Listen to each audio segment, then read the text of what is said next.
منبروں پر ایک شخص کو اپنی گفتگو کا محور بنانا اور اسی پر گفتگو کرنا اس کے حق یا خلاف، یہ اسوہ نبوی نہیں ہے، یہ تعلیم و تزکیہ، علم و حکمت کی مجلسیں ہیں۔ یعلمہم الکتاب والحکمہ ویزکیہم۔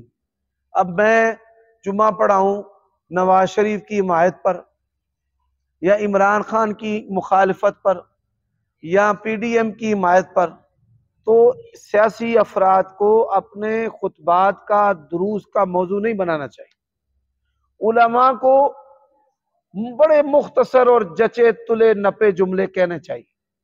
اب جو بندے آپ میری مجلس میں بیٹھنے والے ہیں ان کو پتہ ہے کہ حافظ صاحب کے دل میں کس کی حمایت ہے، آپ کو پتہ ہے، لیکن الحمدللہ میں اس حمایت کو بھی ایک دائرے تک رکھتا ہوں، اور کسی کی مخالفت بھی بڑے اچھے طریقے سے کرتا ہوں، نصیحت کے انداز میں کہ لوگ اس کو قبول بھی کریں، لیکن میں نے آج تک اس کو کبھی موضوع سخن نہیں بنایا۔ یہ حماقت ہے، یہ درست نہیں ہے۔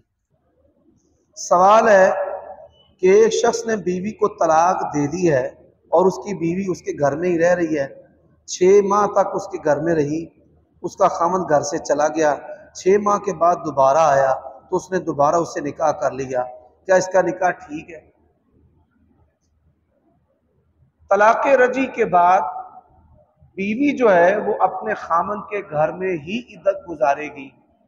دوران عدت رہائش اور کھانا پینا بذمہ خاوند ہے، یعنی پہلی طلاق کے بعد اور دوسری طلاق کے بعد عدت خاوند کے گھر گزارے، رہائش کی ذمہ داری، کھانے پینے کی ذمہ داری خاوند کے ذمہ ہے۔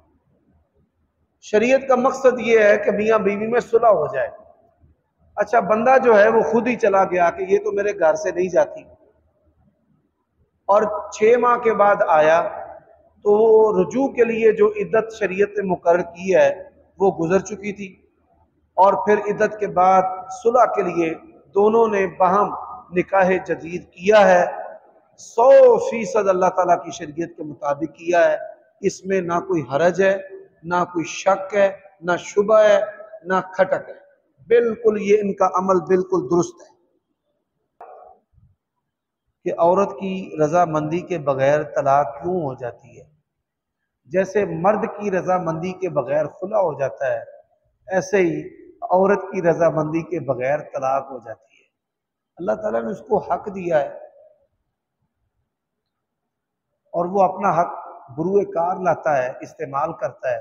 عورت عدالت میں چلی جائے کہ میں نے اس کے ساتھ نہیں رہنا، بندہ لاکھ مرتبہ بھی کہے میں رکھاں گا، میں رکھوں گا، وہ کہتی ہے میں نے رہنا ہی نہیں ہے، مجھے اس کی شکل نہیں پسند، خلا ہو جائے گا۔ چہرے کے بال اتارنا خواب کے اندر، اگر کوئی مرد خواب کے اندر داڑھی کے بال اتارتا ہے تو یہ ایمان کی کمزوری ہے کہ کوئی اس نے ایسا قریب گناہ کیا ہے کہ جس کی وجہ سے اس کا ایمان جاتا رہا ہے۔ ایسے ہی معبرین علماء نے لکھا ہے کہ داڑھی کا جھڑ جانا، اس کی عزت کا چلا جانا، ہیبت کا چلے جانا، شرف کا چلے جانا۔ اور اگر کوئی عورت جو ہے وہ خواب کے اندر غیر فطرتی بال اتارتی ہے، وہ مونچھوں کے بال اتار رہی ہے، وہ داڑھی کے بال اتار رہی ہے کوئی عورت، تو یہ شرف ہے، عزت ہے، اللہ تعالیٰ اسے اچھا خاوند دے گا یا اچھی اولاد دے گا۔